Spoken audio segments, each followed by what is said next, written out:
کله په دې سوچ کې پرېوتې چې خلک به څه وایي نو دا ټکی به دې تباه و برباد کي لکه څنګه چې تباه کړی د پیغمبر صلی الله علیه وسلم تره ابو طالب ګوره د پیغمبر صلی الله علیه وسلم سره څومره مرستې کړي دي تاسو ټولو ته به هغه پته پیغمبر صلی الله علیه وسلم مور او پلار وفات شوي وو هغه وړوکی و بیا یې نیکه وفات شو بیا د دې تره په کفالت کې پاتې شو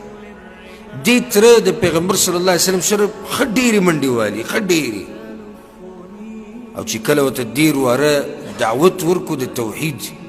او دعوت یې ورته ورکو د اسلام نو ښه واضح یې ووی او ښه ښکاره یې ووی ورواره ما ته ښه پته ده چې ستا دا دین حق دین دی ښه نو چې خره ته پته ده چې حق دین دی نو منې ولې نه ایمان ولې نه راوړي کلمه ولې نه وی دې خبرې ته غوږ کښېږدې ښه وی ښه راته پته ده چې دا دین دی حق دین دی ورواره ښه نو چې حق دی ویې منه که نه وی که چېرته د دې خلکو نه ملامته کولی نو بیا به مې منلی وی ګوره دا ټکی د هغه په خوله مو که چېرته خلکو نه ملامته کولی سبا له به وی ورواره خلک به راته بیا دا وایي چې د عبدالمطلب دین دې پرېښو د پلار نیکه مذهب دې پرېښو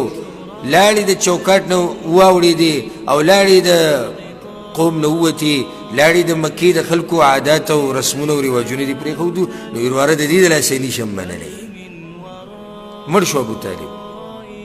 او چا ملامت نه کو صحیح ده قریش والا مکی والا دا ونه وي چې د پلار نیکه دین پرېښودی یعنې ښه د پلار نیکه په دین باندې څه شو نو ښه د پلار نیکه په دین باندې توجه دې طرف ته ساتي د پلار نیکه په دین باندې مړ شو ابوطالب او تاسو ټولو ته پته ده که نه ښه نه چا ملامته کو نه ورته چا څه ووي او هغه د پلار نیکه په دین باندې مړ شو لاړ خو چېرته لاړ جهنم ته لاړ مړ شو لاړ جهنم ته چا ملامت نه کو زه تاسو نه دا سوال کوم صحیح ده چې دې چا ملامت نه کو او د قوم عاداتو مطابق ژوند تیر کو خو څه فایدې یې ورله ورکړه چې دی لاړ جهنم ته موږ کې چې دی بعضو ته کله حق بیان کړي که نه یا د قرآن نه ورته یو مسله بیان کړي یا د حدیث نه نو دی پلار نیکه دا پلار نیکه ګوره په آخرت کې تا د الله د عذاب نه نشي بچ کولی د پښتو چې کومه تا راټینګه کړې ده چې زموږ د پښتو رواج دی دا رواج ته د قیامت په ورځ د الله د عذاب نه نشي بچ کولی ګوره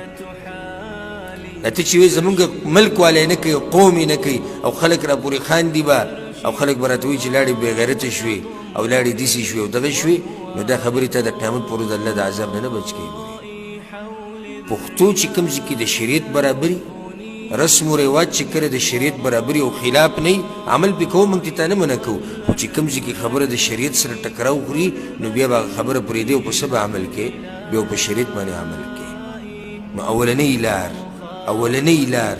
چې څوک د پیغمبر سره ګاونډیتوب غواړي او د هغه سره جنت کې ګاونډي کېده غواړي نو د هغه لار به مضبوطه رانیسي د الف نه د یا پورې ټول ژوند د مرګه پورې دا به دغه پیغمبر په طریقه باندې تېروي